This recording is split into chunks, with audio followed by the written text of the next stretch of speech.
जय हिंद दोस्तों। View concept में आपका स्वागत है। आज हम लोग बिहार दरोगा का सेट नंबर 11 देखेंगे एडुटेरिया का। तो पहला प्रश्न है दोस्तों, निम्नलिखित तंत्रों में से किस एक में भारत का प्राचीनतम शैल समूह है? तो भारत का प्राचीनतम शैल समूह है दोस्तों आर्कियन तंत्र। पहले हम लोग जानेंगे दोस्तों, तो पहला जो है सो चट्टानों के निर्माण के क्रम को जानते हैं। तो पहला हमारा चट्टान का निर्माण होता है आर्कियन का। दूसरे पे हम लोग जाएंगे तो धारवाड़। तीसरे पे जाएंगे तो हम लोग कुडप्पा का निर्माण होता है। चौथे पे जाएंगे दोस्तों तो विंध्यन जो है सो क्रम की चट्टानों का निर्माण होता है। और सबसे नवीनतम चट्टान यदि माना जाता है दोस्तों, तो वह है गोंडवाना की चट्टान। इस क्रम में चट्टानों का निर्माण होता है ना। पहला आर्कियन, दूसरा धारवाड़, तीसरा कुडप्पा, चौथा विंध्यन और पांचवा और सबसे नवीन गोंडवाना क्रम की चट्टानें हैं। अगला प्रश्न है, हिमालय पर्वत श्रृंखला की पूर्वी पहाड़ियों का उत्तर से दक्षिण की ओर क्रम कौन सा है? तो हम लोग जानते हैं कि उत्तर से दक्षिण की क्रम इस तरह से है दोस्तों। तो पहले आएगा पटकाई बुम आता है, उसके बाद नागा पहाड़ी आता है ना। उसके बाद यदि हम लोग देखेंगे तो मणिपुर पहाड़ी आता है दोस्तों। और उसके बाद हम लोग देखेंगे दोस्तों तो मिजो की पहाड़ी आती है। और यही इसका सही क्रम है। यह तो हमारा ऑप्शन नंबर ये इसका सही उत्तर है। अगला प्रश्न है, नदियों और सहायक नदियों नदियों का निम्नलिखित में से कौन सा युग्म सुमेलित नहीं है दोस्तों? तो इसमें नदी दिया हुआ है और उसकी सहायक नदियों के बारे में दिया गया है। तो गंगा की सहायक नदी पेनगंगा नहीं है दोस्तों, यह गोदावरी की सहायक नदी है ना। यह गोदावरी की सहायक नदी है। इस बात को भी हम लोग याद रखेंगे। सबसे बड़ा या अपवाह तंत्र के मामले में गंगा सबसे आगे है दोस्तों। और सबसे बड़ा अपवाह तंत्र गंगा का ही है। और इसमें पूछ रहा था युग्म सुमेलित नहीं है, तो ऑप्शन नंबर बी ही हमारा सही उत्तर रहा था। मानसून बर्स्ट केरल, कर्नाटक, गोवा और महाराष्ट्र के तटीय क्षेत्रों में मानसून बर्स्ट केरल, कर्नाटक, गोवा और महाराष्ट्र के तटीय क्षेत्रों में निम्नलिखित में से किस अवधि के दौरान घटित होता है? तो जून के पहले सप्ताह में घटित होता है दोस्तों। और मानसून बर्स्ट जो है सो दक्षिण पश्चिम मानसून के दौरान अचानक से वर्षा शुरू हो जाता है ना। इस बात को याद रखेंगे। झूम खेती करते हैं कौन करते हैं दोस्तों? तो खासी जनजाति लोग करते हैं। और यह खासी, जयंतिया और गारो जो है सो मेघालय में पाई जाने वाली जनजातियां हैं दोस्तों। अगला प्रश्न है, वर्ष 2011 की जनगणना के अनुसार निम्नलिखित में से किस राज्य में महिला साक्षरता दर प्रतिशत अधिक है? तो हम लोग कुल में देखेंगे दोस्तों, कुल और महिला साक्षरता दर में अव्वल केरल रहा है ना। केरल में महिला साक्षरता दर देखा जाए दोस्तों तो 92.07% रहा है। 92.07% महिला साक्षरता दर रहा है केरल में। लेकिन इस ऑप्शन के अनुसार हम लोग देखेंगे तो सबसे अव्वल जो है सो महिला साक्षरता दर जो है सो मिजोरम का रहा है, ऑप्शन के आधार पर, है ना। वैसे हम लोगों का महिला साक्षरता दर 65.46% है भारत का। और पुरुष साक्षरता दर 82.14% है दोस्तों। और हम लोग कुल साक्षरता दर भारत का देखना चाहेंगे तो 74.04% है दोस्तों। इसको भी हम लोग याद रखेंगे। अगला प्रश्न है, भारत में भौम जल ग्राउंड वाटर का सर्वाधिक उपयोग करने वाले राज्य हैं दोस्तों। तो वह राज्य हैं पंजाब, है ना। पंजाब, राजस्थान, हरियाणा और तमिलनाडु। यही इसका सही क्रम है। ऑप्शन नंबर ये इसका सही उत्तर था।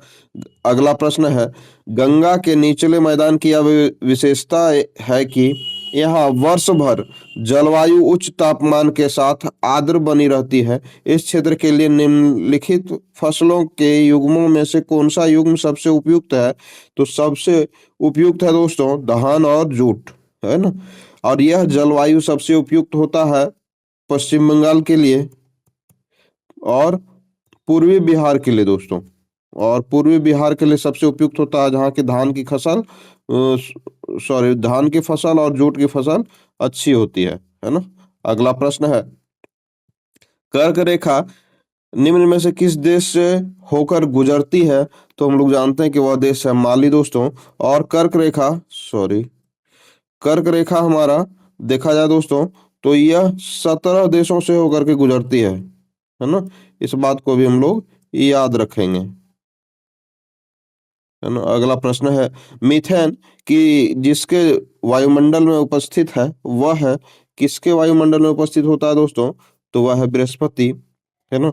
चंद्रमा में सॉरी, चंद्रमा में हम लोग जानते हैं दोस्तों कि वायुमंडल अनुपस्थित होता है चंद्रमा में, है ना। अगला प्रश्न है, निम्नलिखित स्थानीय पवनों में कौन सा सुमेलित नहीं है? तो इसमें से ये देखेंगे दोस्तों तो मिस्ट्रल जो कि सुमेलित नहीं है ना। Option number D. यह भूमध्य सागर क्षेत्र में चलने वाली पवन है, भूमध्य सागर में चलने वाली पवन है। इस बात को भी हम लोग याद रखेंगे, है ना। यह स्पेन व फ्रांस को सर्वाधिक प्रभावित करती है मिस्ट्रल, अतः यह सुमेलित नहीं था। अगला प्रश्न है, निम्नलिखित में से कौन सुमेलित नहीं है? तो पनामा नहर मैक्सिको की खाड़ी और प्रशांत महासागर को जोड़ती है, तो यह ऑप्शन गलत है। सुएज नहर लाल सागर और अरब सागर को जोड़ती है, यह भी ऑप्शन गलत है दोस्तों। कील नहर बाल्टिक सागर और उत्तरी सागर को जोड़ती है, यह ऑप्शन सही है। तो सुमेलित नहीं पूछ रहा है, तो ऑप्शन नंबर बी हमारा सही उत्तर होगा। और इसमें हम लोग देखेंगे दोस्तों तो प्रशांत महासागर और अटलांटिक महासागर को यह जो है सो जोड़ता है, पनामा नहर अटलांटिक महासागर को, ठीक है। और सुएज नहर हम लोग जानते हैं कि लाल सागर और भूमध्य सागर को जोड़ता है दोस्तों, इस बात को भी हम लोग जानते हैं। अगला प्रश्न है, तुर्की किनके मध्य स्थित है? तो तुर्की जो है सो काला सागर और भूमध्य सागर के मध्य स्थित है, ऑप्शन नंबर बी।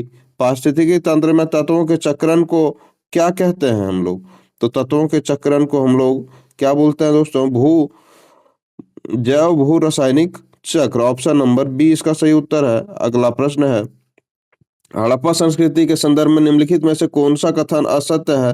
तो हड़प्पा संस्कृति के लोग कांसे से परिचित नहीं थे, यह ऑप्शन गलत है, यानी कि असत्य ही पूछा जा रहा है, गलत ऑप्शन तो ये ही है। तो कांसे से परिचित थे दोस्तों, है ना। अगला प्रश्न है, उत्तर वैदिक काल में द्विज किस संदर्भ में प्रयुक्त होता था?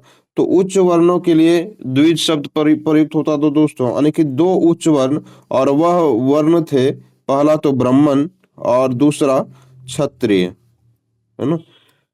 अगला प्रश्न है, निम्नलिखित युग्मों पर विचार कीजिए, लेखक और रचनाकार, ठीक है। तो शूद्रक ने मृच्छकटिकम लिखा है, यह बात सही है दोस्तों। कालिदास ने अभिज्ञान कुशलतम लिखा है, यह भी बात सही है।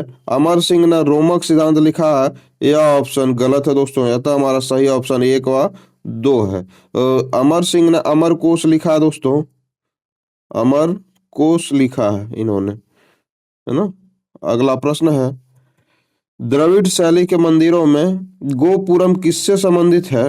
तो हम लोग जानते हैं दोस्तों कि गोपुरम हमारा उच्च अलंकृत सिंह द्वार होता है, ऑप्शन नंबर सी। अगला प्रश्न है, सर्वाधिक सल्तनत कालीन शासक ने अपनी राजधानी दिल्ली स्थानांतरित की, तो वह शासक था दोस्तों इल्तुतमिश, ऑप्शन नंबर सी इसका सही उत्तर है।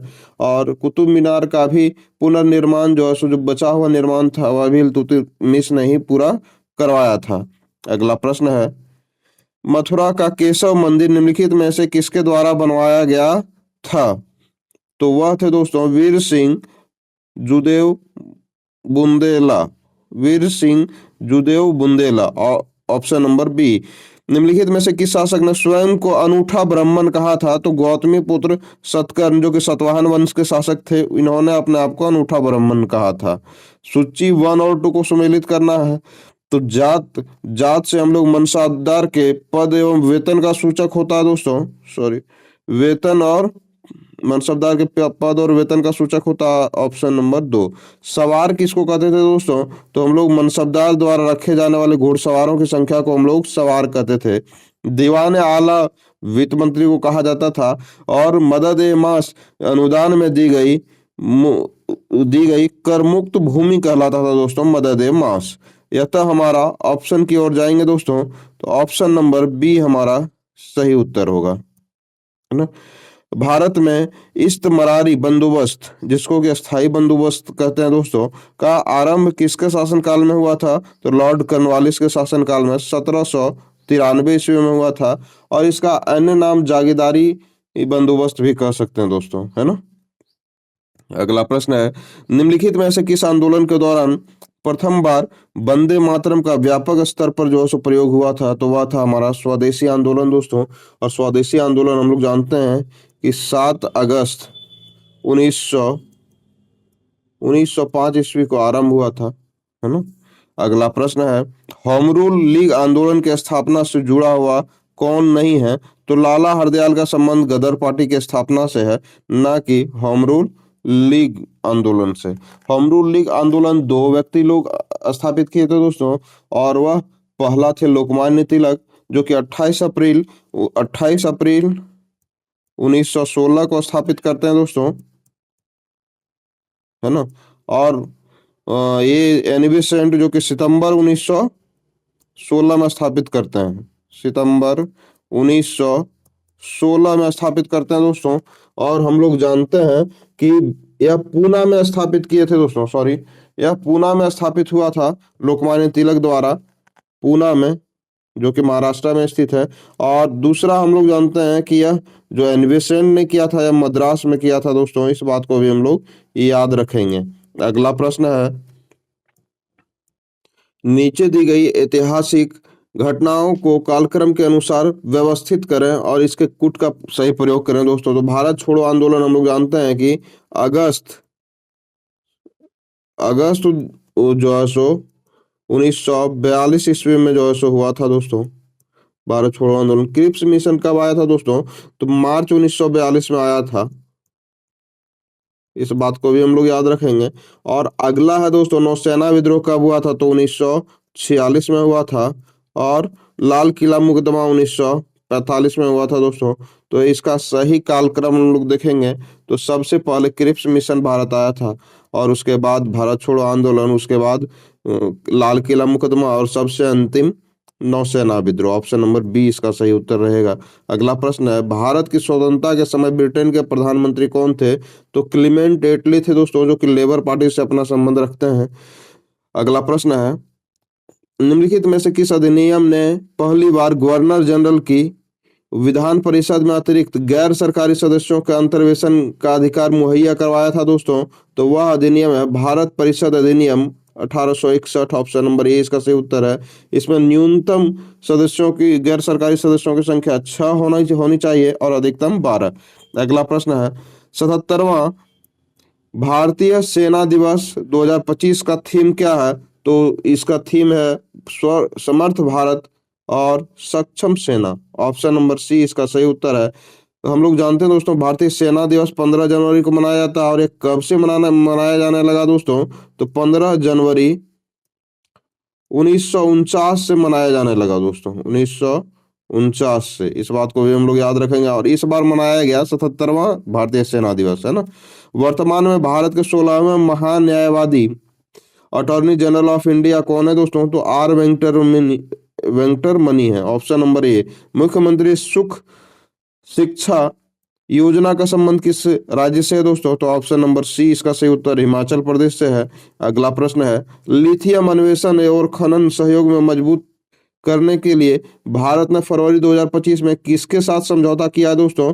तो हम लोग जानते हैं कि अर्जेंटीना के साथ इन्होंने समझौता किया है। इनमें से किसे भारत रत्न 2024 नहीं दिया गया है? तो भारत रत्न 2024 शारदा सिन्हा को नहीं दिया गया दोस्तों, इन्हें पद्म विभूषण दिया गया है ना। और बाकी सभी को भारत रत्न 2024 दिया गया है। अगला प्रश्न है, हाल ही में अंतर्राष्ट्रीय श्रम संगठन ILO का 187वां सदस्य देश कौन बना है दोस्तों? तो वह देश है हमारा टोंगा। ऑप्शन नंबर डी इसका सही उत्तर है। और हम लोग देखेंगे दोस्तों, तो गिलबर्ट हैगेबो, है ना, इसके अध्यक्ष हैं गिलबर्ट हैगेबो। इसकी स्थापना देखेंगे दोस्तों, तो 1919 में इसकी स्थापना होती है।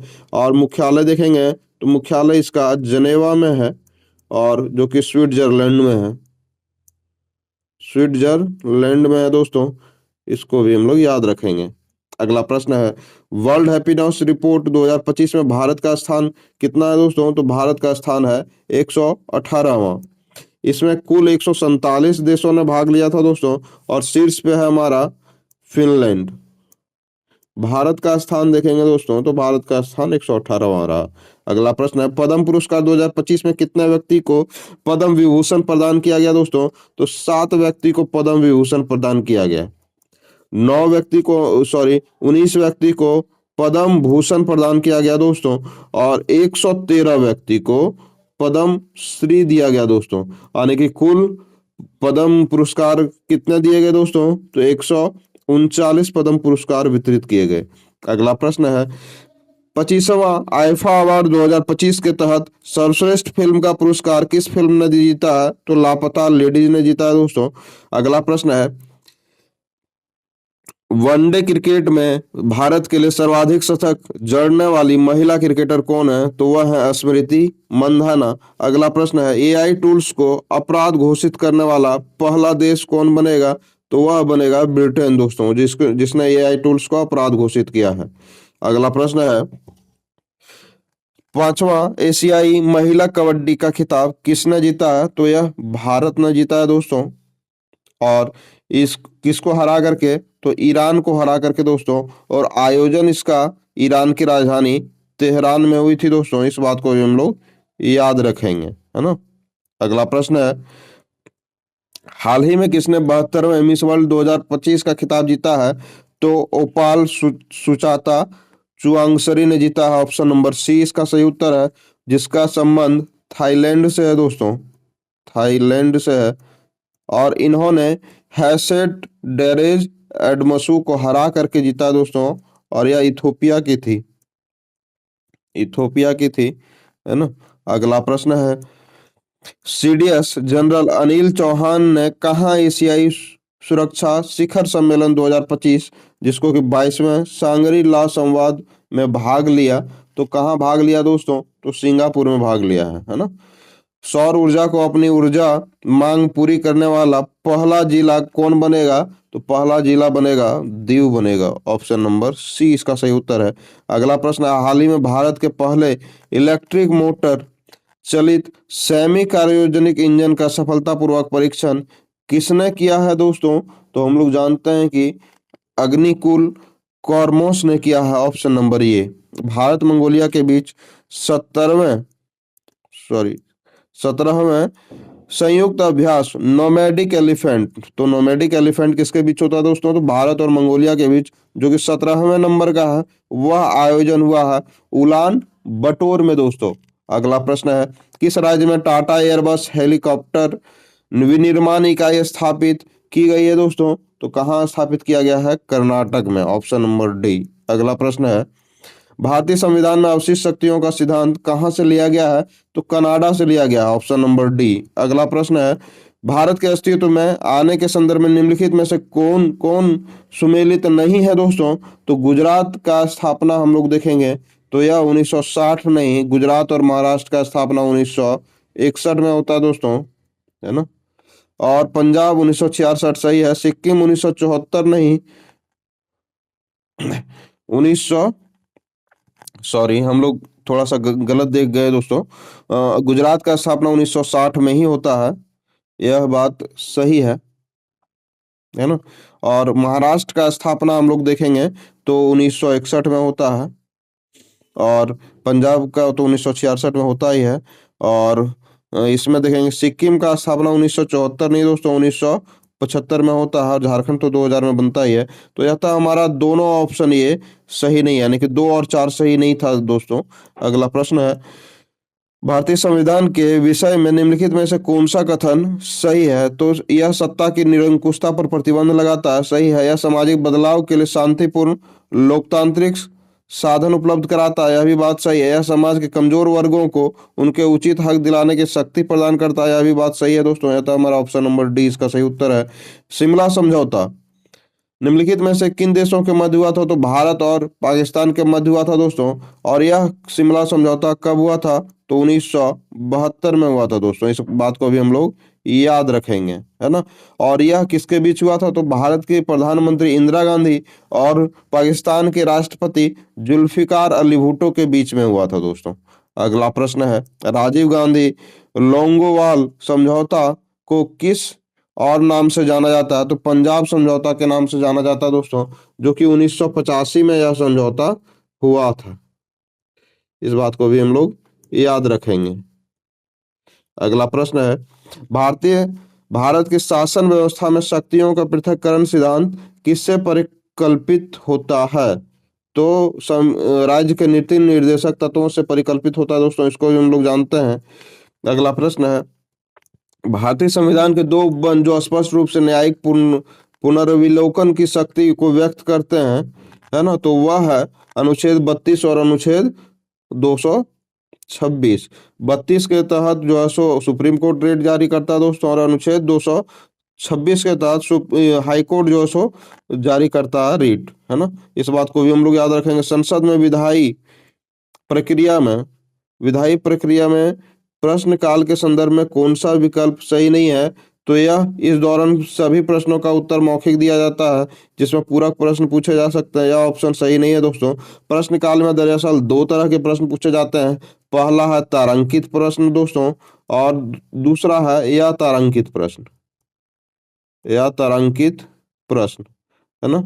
तो तारांकित प्रश्नों का जवाब मौखिक रूप से दिया जाता है, या तारांकित प्रश्नों का जवाब लिखित रूप में दिया जाता है दोस्तों, मंत्रिपरिषद के द्वारा।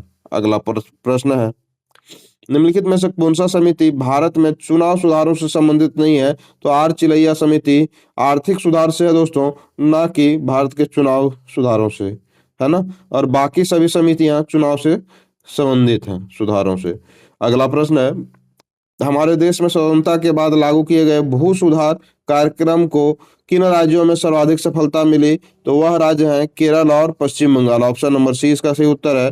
प्रायः समाचार पत्रों में रहने वाली नॉर्ड स्ट्रीम पाइपलाइन है, तो क्या है दोस्तों, यह किसके किसके बीच स्थापित है, तो बाल्टिक सागर में रूस और अन्य यूरोपीय देशों को जोड़ने वाली गैस पाइपलाइन है ना, ये नॉर्ड स्ट्रीम पाइपलाइन। अगला प्रश्न है, भारत के संदर्भ में निम्नलिखित में से किस क्षेत्र में प्रच्छन्न बेरोजगारी की समस्या अधिक पाई जाती है, तो कृषि क्षेत्र में यह अधिक देखने को मिलता है, प्रच्छन्न बेरोजगारी। अगला प्रश्न है, सेन सूचकांक का संबंध किससे है, तो निर्धनता के आकलन से है दोस्तों, ऑप्शन नंबर ए। अगला प्रश्न है, राष्ट्रीय ग्रामीण रोजगार गारंटी अधिनियम नरेगा संसद द्वारा कब पारित हुआ, तो 2005 में पारित होता है, और यह 2009 में मनरेगा बन जाता है दोस्तों, मनरेगा, है ना। अगला प्रश्न है, पद राष्ट्रीय आय निर्दिष्ट करता है दोस्तों, क्या चीज निर्दिष्ट करता है, तो हम लोग जानते हैं कि कारक लागत पर निव्वल राष्ट्रीय उत्पाद, ऑप्शन नंबर बी। अगला प्रश्न है, भारतीय बीमा विनियामक और विकास प्राधिकरण I R D sorry I IRDAI का मुख्य कार्यालय जो है दोस्तों किस शहर में स्थापित किया गया है, तो वह शहर है हमारा हैदराबाद, है ना, ऑप्शन नंबर डी। किसी वस्तु का भार क्या होता है दोस्तों, तो किसी वस्तु का भार हम लोग जानते हैं कि यह वह बल है जिससे जिससे पृथ्वी को अपनी ओर आकर्षित करती है, ऑप्शन नंबर डी। अगला प्रश्न है, जब कोई वस्तु मुक्त रूप से पृथ्वी की ओर गिरती है तो उसकी कुल ऊर्जा नियत रहती है दोस्तों, बढ़ती व घटती नहीं है। अगला प्रश्न है, एक छात्र अध्ययन करता है कि उत्तल लेंस हमेशा अपनी स्थिति के बावजूद आभासी छवि बनाता है। उत्तल दर्पण हमेशा आभासी छवि क्यों बनाता है दोस्तों, क्योंकि परावर्तित किरणें कभी भी प्रतिच्छेद नहीं करती, इस वजह से आभासी छवि का निर्माण होता है। अगला प्रश्न है, किसी ट्रांजिस्टर का उपयोग हो सकता है दोस्तों, स्विच के रूप में ट्रांजिस्टर का उपयोग हो सकता है, और प्रवर्धक के रूप में भी हो सकता है, ऑप्शन नंबर सी इसका सही उत्तर है। अगला प्रश्न है, यूरेनियम परमाणु में होते हैं दोस्तों, तो इसमें प्रोटॉन और न्यूट्रॉन की संख्या, तो हम लोग जेड बराबर जानते हैं कि परमाणु संख्या होता है, तो जेड बराबर हम लोग जानते हैं कि पी बराबर ई, जेड बराबर पी बराबर ई होता है दोस्तों, है ना। जेड बराबर पी बराबर ई होता है, यानी कि परमाणु संख्या के बराबर प्रोटॉनों की संख्या और उसके बराबर इलेक्ट्रॉनों की संख्या होती है। तो हम लोग जानते हैं कि परमाणु संख्या इसका 92 है, तो प्रोटॉनों की संख्या भी हमारा 92 होगा, है ना, और इलेक्ट्रॉनों की संख्या भी हमारा 92 होगा दोस्तों। और एटॉमिक भार हम लोग कैसे निकालते हैं दोस्तों, तो प्रोटॉनों की संख्या जोड़ न्यूट्रॉनों की संख्या, और एटॉमिक भार हमारा इसमें दिया हुआ है 238 है, और प्रोटॉनों की संख्या इसमें हम लोग निकालें 92 है, तो हम लोग न्यूट्रॉनों की संख्या निकालेंगे दोस्तों, तो वह निकल करके आएगा 146। इसको भी आप अच्छे से देख लेंगे, एक बार में नहीं समझ में आए दोस्तों तो दोबारा समझेंगे, लेकिन यही हमारा दो फॉर्मूला इसमें हम लोग यूज करते हैं और इलेक्ट्रॉन प्रोटॉन और न्यूट्रॉन निकालते हैं दोस्तों। अगला प्रश्न है, तो इसका सही उत्तर था दोस्तों बी नंबर। अगला प्रश्न है, निम्नलिखित में से कौन सा पदार्थ नाभिकीय रिएक्टर में मंदा का काम करता है? तो वह है भारी जल, जिसको कि हम लोग D2O भी कहते हैं दोस्तों। यह जो है सो मंदा का कार्य करता है ना, सॉरी, D2O भारी जल को इसको इससे सूचित करते हैं ना। अगला प्रश्न, सहसंयोजक बंध दो परमाणुओं के बीच इलेक्ट्रॉनों की साझेदारी के परिणाम स्वरूप निर्मित होते हैं ताकि दोनों पूरी तरह भरे हुए डैश कोष को प्राप्त कर सकें दोस्तों, तो बाह्यतम कोष को प्राप्त कर सकें। लेंथेनाइड और एक्टिनाइड्स को क्या कहते हैं दोस्तों? तो आंतरिक संक्रमण तत्व कहते हैं। आंतरिक संक्रमण तत्व। लेंथेनाइड जानते हैं दोस्तों हम लोग की परमाणु संख्या 57 से लेकर के 71 तक जो है सो यह रहता है, सॉरी, 57 से लेकर के 71 तक जो है सो संख्या रहता है लेंथेनाइड्स का। एक्टिनाइड्स का देखेंगे दोस्तों तो परमाणु संख्या 89 से 103 तक रहता है। और ये लेंथेनाइड्स और एक्टिनाइड्स दोनों एफ ब्लॉक के तत्व हैं दोस्तों। कभी कभी एग्जाम में यह भी पूछने को मिल जाता है कि किस ब्लॉक का तत्व है, तो एफ ब्लॉक के तत्व हैं। इस बात को भी हम लोग याद रखेंगे, है ना। अगला प्रश्न है, सूची 1 और 2 को सुमेलित करना है। तो इसमें कांसा निर्माण होता है दोस्तों तांबा और टीन से। Option number 4। पीतल का संबंध है तांबा और जिंक से। जर्मन सिल्वर का संबंध है तांबा निकेल और जिंक से। मुद्रण धातु का संबंध है दोस्तों किससे? सीसा, एंटीमनी और टीन से। तो यह था हमारा ऑप्शन नंबर बी इसका सही उत्तर होगा, है ना, बी। अगला प्रश्न है, एल्केनों का प्रतिनिधित्व करने वाला सामान्य सूत्र कौन सा है? तो हम लोग जानते हैं कि वह है एल्केन, हम लोग CnH2n+2 को कहते हैं।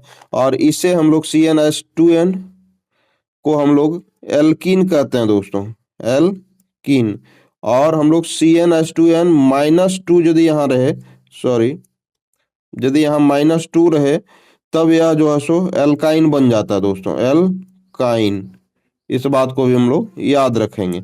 अगला प्रश्न, कोशिका भित्ति किस में अनुपस्थित होता है? तो जंतु में अनुपस्थित होता है दोस्तों। जंतु में नहीं पाया जाता कोशिका भित्ति, या सिर्फ पादप में पाया जाता है। अगला प्रश्न है, पौधों में फ्लोएम का कार्य क्या है? तो फ्लोएम का कार्य है दोस्तों पोषण करना, यानी कि यह शर्करा को पौधे के विभिन्न भागों में पहुंचाता है। Option number C. ग्रहणी डुओडेनम जिसको कहते हैं दोस्तों, यह किसका भाग है? तो यह छोटी आंत का भाग है। इस बात को भी हम लोग याद रखेंगे। इसमें देखेंगे दोस्तों तो ग्रहणी आता है छोटी आंत के अंतर्गत, और जुजेनम आता है, और इलियम आता है दोस्तों, जो कि छोटी आंत का ही भाग है। तो कभी कभी बदल बदल के भी क्वेश्चन पूछे जा सकते हैं। निम्नलिखित में से कौन सा लिगामेंट के द्वारा जुड़े होते हैं? तो हड्डी से हड्डी लिगामेंट के द्वारा जुड़ा होता है दोस्तों। पुरुषों में वृषण कोष शरीर के बाहर क्यों होता है? तो उसका है सही कारण कि शुक्राणु निर्माण के लिए सामान्य शरीर के तापमान की तुलना में कम तापमान की आवश्यकता होती है दोस्तों। इस वजह से यह शरीर के बाहर अवस्थित होता है।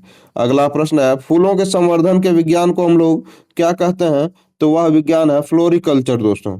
ऑप्शन नंबर सी। पोमोलॉजी में हम लोग फलों का अध्ययन करते हैं, है ना। और ऑलरी कल्चर में हम लोग कृषि का अध्ययन करते हैं दोस्तों। इस बात को भी हम लोग याद रखेंगे। और ऐसा कोई टर्म नहीं है अध्ययन से संबंधित। ऊर्जा पिरामिड किस अवस्था में होता है दोस्तों? तो ऊर्जा पिरामिड सीधी अवस्था में होता है। पुष्प में स्त्री केसर के शीर्ष भाग को क्या कहते हैं दोस्तों? तो हम लोग शीर्ष भाग को हम लोग स्टिग्मा कहते हैं दोस्तों, वर्तिकाग्र जिसे कहते हैं। ऑप्शन नंबर ए इसका सही उत्तर है। एडवर्ड जेनर ने खोज की थी दोस्तों, तो किसकी खोज की थी? तो स्मॉल पॉक्स के वैक्सीनेशन की। ऑप्शन नंबर ए इसका सही उत्तर है। अगला प्रश्न है, जातियों की संख्या के आधार पर सबसे बड़ा संघ है कौन सा? तो आर्थ्रोपोडा। केंद्रीय कॉफी अनुसंधान केंद्र कहाँ स्थित है? तो चिकमंगलुर, जो कि कर्नाटक में अवस्थित है दोस्तों। ऑप्शन नंबर सी इसका सही उत्तर है। अगला प्रश्न है, ईवीएम का प्रयोग, ईवीएम का फुल फॉर्म होता है दोस्तों इलेक्ट्रॉनिक वोटिंग मशीन। और इसका प्रयोग हम लोग देखेंगे दोस्तों तो 1982 में केरल के विधानसभा उपचुनाव में किया गया था। इसका पहला प्रयोग ईवीएम का, है ना। और अगला प्रश्न है, ढोकला बनाने में प्रयुक्त विधि है दोस्तों। तो खमीरीकरण के द्वारा हम लोग ढोकला का निर्माण करते हैं, जो कि खाद्य पदार्थ है। भारतीय थल सेना के पूर्वी कमांड का मुख्यालय कहाँ स्थित है दोस्तों? तो पूर्वी कमांड का मुख्यालय कोलकाता में अवस्थित है। अगला प्रश्न है, हमारे राष्ट्रीय प्रतीक अशोक चक्र में कितनी तिल्लियां होती हैं? तो हम लोग जानते हैं कि अशोक चक्र नीला रंग का होता है, झंडे पर अंकित नीला रंग का चक्र है और उसमें 24 तिल्लियां होती है। अगला प्रश्न है, ट्राई ब्रेकर शब्द किस खेल से संबंधित है? तो यह फुटबॉल और हॉकी से संबंधित है दोस्तों। अतः हमारा ऑप्शन नंबर डी इसका सही उत्तर है। अगला प्रश्न है, इसमें से choose the correct indirect speech. Indirect speech को चूज करना है दोस्तों, है ना। और following sentences from the option below. तो इसका क्वेश्चन है, she said hurrah I have stood first. तो इसका हम लोग सही उत्तर देखेंगे दोस्तों, तो she exclaimed with joy that she had stood first, यही इसका इनडायरेक्ट स्पीच होगा। अगला प्रश्न है, निम्नांकित में से शुद्ध वाक्य का चयन करना है दोस्तों। तो मेरे कमीज में 4 बटन है, यही शुद्ध वाक्य है। और इसमें से वर्षा ऋतु का सही संधि विच्छेद पूछा गया है, तो वर्षा जोड़ ऋतु इसका सही उत्तर है। अगला प्रश्न है, choose the option of active to passive voice given below. तो I was writing an essay, इसका हम लोग देखेंगे पैसिव वॉइस दोस्तों। तो an essay was written by me, sorry, an essay was being written by me. Was रहता है तो बीइंग लगता है उसके साथ दोस्तों, इज भी रहेगा तो उसके साथ भी बीइंग लगता है। तो हमारा सही उत्तर इसका ऑप्शन नंबर ये है दोस्तों, an essay was being written by me. अगला प्रश्न है, निम्नलिखित में से कौन सा प्रेम का पर्यायवाची शब्द नहीं है? तो परिष्कार जो कि प्रेम का पर्यायवाची शब्द नहीं है, बाकी प्रणय, प्रीति और अनुराग इसके पर्यायवाची शब्द हैं। परिष्कार का मतलब होता है दोस्तों सजावट, श्रृंगार जिसको हम लोग बोलते हैं, उसी का पर्यायवाची शब्द है परिष्कार। अगला है दोस्तों, किसने ईमेल के लिए @ चुना था? तो रे टॉमिल्सन ने चुना था। ये ईमेल के जनक भी हैं दोस्तों, रे टॉमिल्सन। अगला प्रश्न है, अगला प्रश्न गणित के दोस्तों, जिसे आप खुद हल करेंगे। और हमारे वीडियो में बने रहने के लिए, हमारे चैनल में विजिट करने के लिए आपका तहे दिल से धन्यवाद। आपका दिन शुभ हो और आप हर रोज नई ऊंचाइयों को छुएं, यही हमारी शुभकामनाएं हैं। धन्यवाद।